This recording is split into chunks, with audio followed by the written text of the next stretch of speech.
That's so boring. Hey, if you be good and help me feed all my critters, we'll take you along to Jethro's graduation today. Come on, give little Debbie a kiss.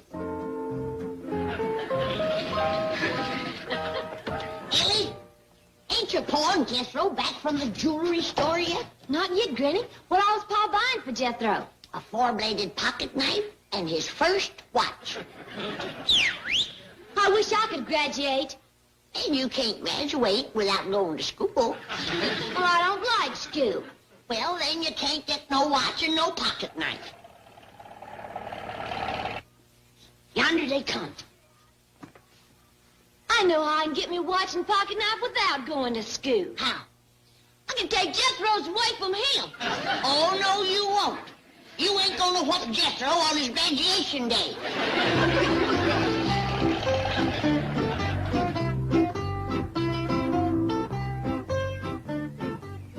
What's Jethro doing? He wants to make sure you notice his new watch. Hi, Ellie. Hi, Granny. Hi, Jethro. What you got your sleeve rolled up for? Yeah, doggone, it is rolled up, ain't it? Oh, look at that new watch. Ain't it a dandy? Uncle Jed let me pick it out all by myself. We must have looked at 200-300 watches before Jethro picked out one. Well, let's see it, Jethro. Sure ticks nice and loud. Well, it's got the picture of a little mouse on it. Well, I'll be switched. A mouse wearing short pants and yellow gloves. He does something? In his hands tell the time. Ooh. By the way, Jethro, I ain't got my watch on me. Do you mind telling us the time? Oh, yes, sir. It's $2.98. Oh, I'm sorry. I was reading the price sticker. Hey, you want the exact time, Uncle Jed? Yeah, I'd appreciate it. In 7 seconds, it's going to be exactly 2 minutes before... No, it's 4 seconds. In 4 seconds, it's going to be exactly 2 minutes before... No, it's 1 second. In 1 second, it's going to be exactly 2 minutes before... You went by. In a minute and 7 seconds, it's going to be Jethro, exactly... never mind the exact time. Just tell us the pert near time. Pretty near 12 o'clock. Time to get Riddles cooking.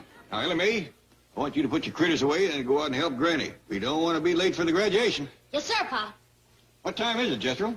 In 14 seconds, it's going to be No, exactly... no. What time is the graduation? Oh, 3 o'clock over at the music conservatory at Miss Potts' school. Ain't it a shame that your ma can't be here today? Yeah, that is a shame. Pearl will have been right proud to see her boy graduating from the finest school in Beverly Hills.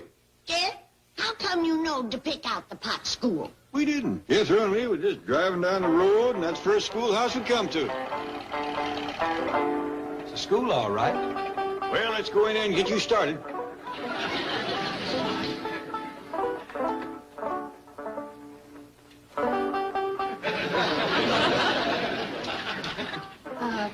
May I help you? Well, reckon maybe you can. Yes? What is it you wish? Well, I'd like to get my nephew started into school. Here? Yeah, here's all right if you got room for a desk and his lunch basket. My dear man, this is a most exclusive private school. The tuition is quite expensive. Well beyond your means, I'm sure.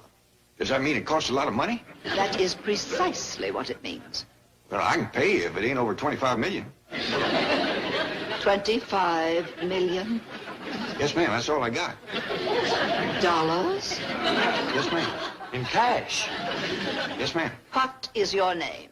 Jed Clampett, ma'am, and this here... And you expect me to believe that you have $25 million? Well, no, not on me, ma'am, but my neighbor, Mr. Drysdale, he's keeping it in his bank for me. Get me Melbourne Drysdale at the Commerce Bank. It was funny how Miss Potts changed after she talked to Mr. Drysdale. He's been real nice to me ever since. I reckon that's because you're such a good scholar. Well, even scholars got to eat. Riddles will be ready in a half hour. In a half hour, it'll be exactly 23 seconds. No, it'll be 20 seconds. 19. It'll be time to eat, and you'll be ready. Hey, yonder comes Miss Jane. Boy, when she sees my new watch, it's 3 or 4 times bigger than hers. Sure, don't go to bragging on it right off. Let her notice it for herself. Oh, yes, sir.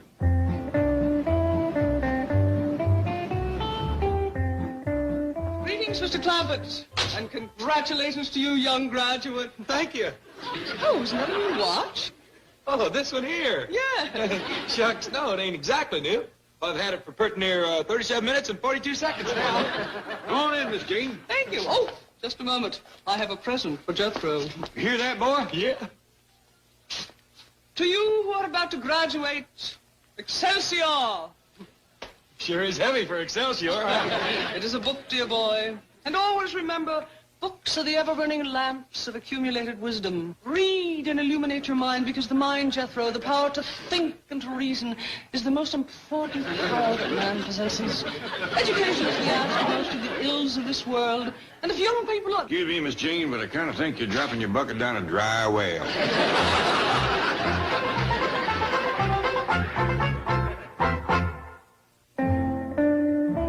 Miss Jane, you coming to Jethro's graduation? Well, I'd like to. What time is it, Jethro? Oh, in exactly 23 seconds. Oh, she means your graduation. It's 3 o'clock. In the music conservatory over to Miss Potts' school.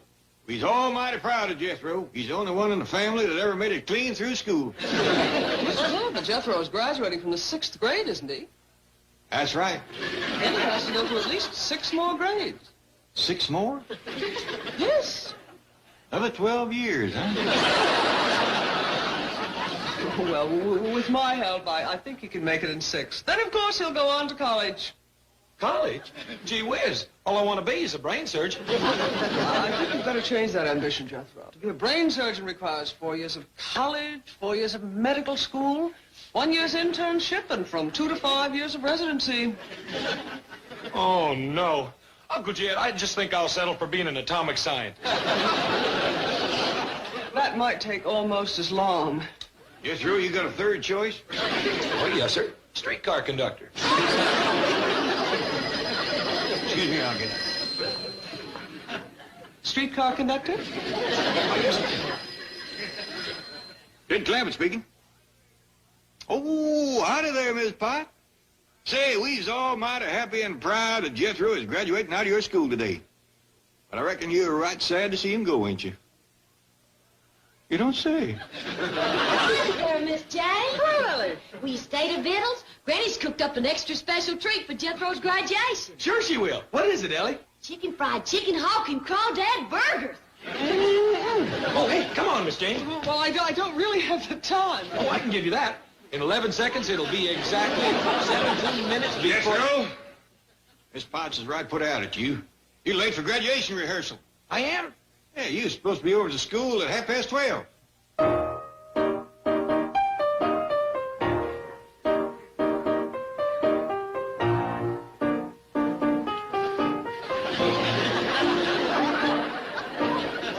Jethro!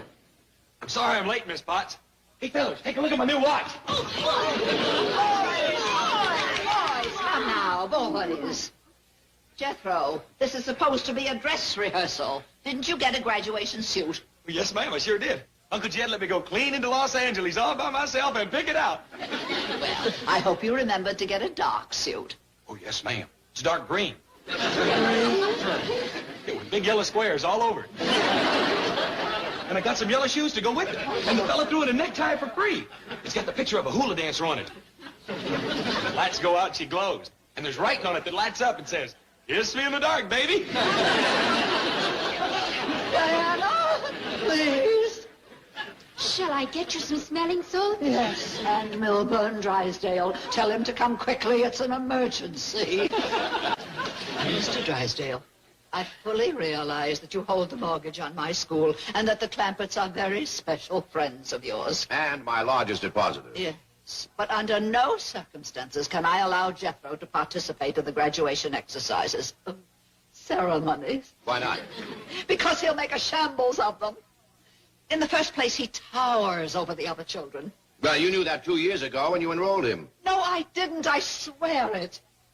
When Mr. Clampett and Jethro were in my office that day, I thought they were talking about somebody else. A tiny little boy. I still say let Jethro graduate with the other boys. I can't afford to antagonize the Clampetts. And you can't afford to antagonize me. But the reputation of my school is involved. Forget it. There is something else that's involved. I don't want to hear about it. It's money. Tell me about it. Our certificates today are going to be presented by Mr. Theodore Switzer. The philanthropist, the multimillionaire. Correct. And if he is favorably impressed, he may endow my school with a very large sum of money. Well, I'll have a talk with Jethro. I'll see that he wears a nice suit. He says thank you, he'll be fine. Jethro, would you come out here, please? Be right there. Ow! Put me down, Jethro! I just want to show Mr. Drysdale my graduation exercise. Put her down, Jethro. Jethro, when Mr. Switzer presents you with your certificate today, he may ask you a few questions, such as, what do you want to be when you grow up? That is, mature. Yes. What do you want to be, Jethro? A streetcar conductor. Streetcar conductor. Yes, sir. I seen one over to Joplin once. He had a little gadget right here. He could squirt nickels, dimes, and quarters out of that thing faster than milk from a tall cow.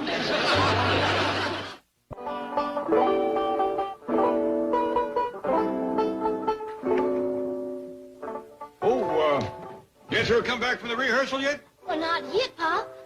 Hey, Skipper, look at your handsome Pop. Sure hope it's his foot you're talking about. I'm talking about you. Why, you're duded up like a preacher on Sunday. Smell like a barbershop on Saturday. Well, Ellie, I kind of think it's beholden on us to do Jethro proud at his graduation. Hey, Paul, can I have some of that there slickum smellum that you got on your hair? Oh, it ain't for girls, Ellie. I want it for Skipper. He wants to look nice for graduation, too.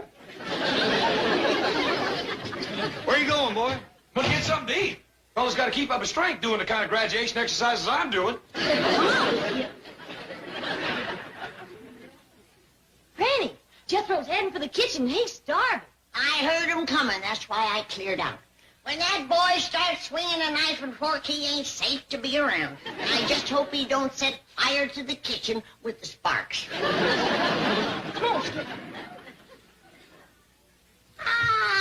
Ow-wee! Why, this man must be one of them heartbreaking movie stars. Could I have your autograph, Mr. Fairbanks? Tad, I figured I ought to get curried and combed a mite extra for Jethro's graduation. You mean Miss Potts? Huh? Oh, come now, Jim. That city school teacher always had an eye out for you. That's plumb ridiculous. Why would a fine, educated city woman like Ms. Potts take a second look at me? I'll tell you why. You're as handsome as a new buggy, and you're rolling in dough like a baker's knuckles. That's plumb ridiculous. That woman don't even know I'm alive. All right, now, let's run over this quickly. Diana, you will get Jethro's watch and set it back 45 minutes. Mrs. Potts, you will do the same with Mr. Clampett's watch. Well, that's a simple matter for Diana. But how am I going to get Mr. Clampett's watch? You're a woman, he's a man. Take it from there. Or would you rather have Mr. Switzer judge your school by Jethro? I'll do it. I need that endowment. Mrs. Potts, isn't this going to be quite a blow to Jethro, missing his graduation? He won't miss it, dear. As soon as Mr. Switzer has gone, we will have a special ceremony just for Jethro. Well, howdy, folks. Come in. Granny, you remember Millicent Schuyler Potts and her assistant, Miss Davis? I sure do. Well, Miss Davis has a few things to go over with Jethro. Well, he's out in the kitchen having victuals. May I take her out? Oh, I reckon it's safe. He ought to be off his appetite now. Well, where is Mr. Clampett? Ah, like to see him, would you, Miss Potts? Indeed, I would. Oh, Dad, that woman that don't know you're alive is here to see you. Oh, hi there, Miss Potts. Hello, Mr. Clampett. I didn't figure we'd be seeing you too long about 3 o'clock when Jethro graduates. Oh, Mr. Clampett, then you are coming. Yes, ma'am. Oh, I was so worried. You didn't RSVP. I didn't? And that's why I'm here, to extend to you a very special invitation and to make sure that you get there exactly at the right time. Oh, we'll be on time, all right. You promise? Yes, ma'am. Oh, and you won't be late? Oh, ma'am. Oh, thank you. Granny, ain't there something cooking out in the kitchen? Not as good as what's cooking in here. Ma'am, You mind squeezing this other hand? Nothing's got my watch in it. Oh, I'm so sorry. Did I hurt you? Well, no, ma'am. Oh, there, make it better. Maybe a little bit. Granny, hadn't you ought to be looking after Jethro? He ain't the one that needs looking after. Here's your watch, Mr. Clampett. My, isn't it beautiful? Yeah, thank you, ma'am. Well, how are things going in here? Fine, just fine. Jethro, you hurry up and get into your graduation suit. Yeah, it must be, quarter to 2. Oh, it must be later than that. What time you got, Jethro? Oh, I got... Miss Diane, can I have my watch back now? Certainly, Jethro. Thank you. Hey, in 14 seconds, it'll be exactly 15 minutes before 2. Make that 11. Make that 10. That's close enough, Jethro. What time you got, Mr. Drysdale? Same as everybody else, quarter to 2. Well, Diana, we must get back to school. Mr. Drysdale, may we impose on you? My pleasure. Oh, well, now we'll see all of you at 3 o'clock sharp. Yes, I'll come back and pick you up at 2:45. That's 1 hour from now. Oh, no need to. Jethro will drive us over in the truck. Not on his graduation day. Let me have the honor. See you later, Jethro.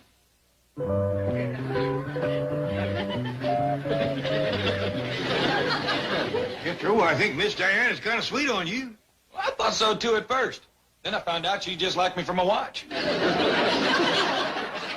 Oh, hey, Uncle Jed. Look at Skipper. Jethro, you see if you can get yourself looking as neat as he is. Skipper go with us to graduation too, Pa? Here, let's go outside and ask Mrs. Potts. Maybe she ain't gone yet. Come on, Skip. There's only one way to tell time, and that's with the sun. Granny? Miss Potts go? Yes. And you know something? According to my calculations, it's done past 2:30. Granny, you can't hardly put your calculations up against 3 store-bought watches. Where you going, Granny? The Potts school. Let them with watches be late. I'm going to be on time. Well, can Skipper and me go too? Time on.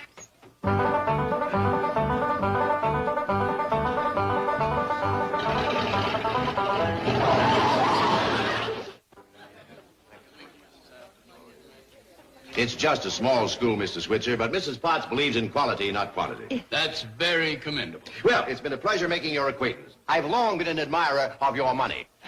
Many charities and philanthropies. Well, Gaudiamus igitur. Well, your graduating class was a very impressive scholastic average, Mrs. Potts. Thank you, Mr. Switzer. With the exception of this one student, Jethro Bodine. Jethro, yes. Well, I doubt very much if he'll be here today. He's graduating, isn't he? Oh, yes, he's graduating. Excuse us, fellas. Is this here where you go to watch the graduation? No, ma'am. You have to go around front. There wasn't no place to park out front. Hey, isn't that Skipper? The one that Jethro's always talking about? Well, it sure is. Where's Jethro? We're supposed to march out in about 1 minute.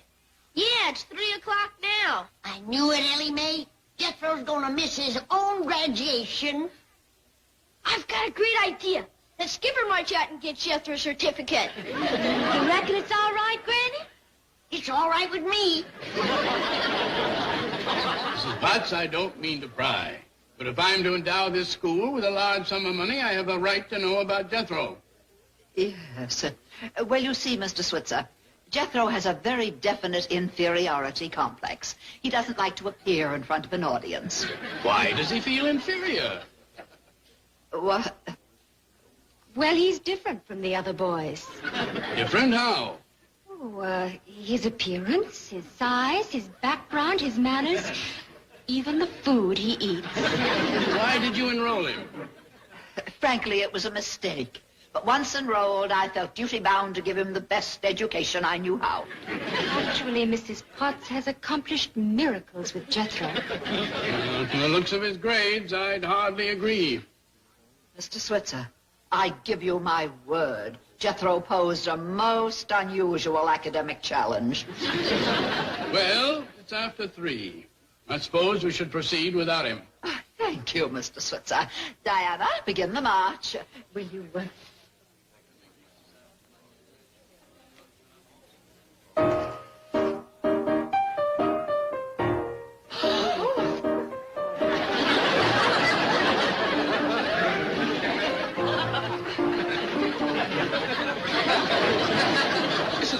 Yes, you're entirely too modest. Academic challenge indeed. Why, it's a miracle that they can make these kind of grades. I'm doubling my endowment.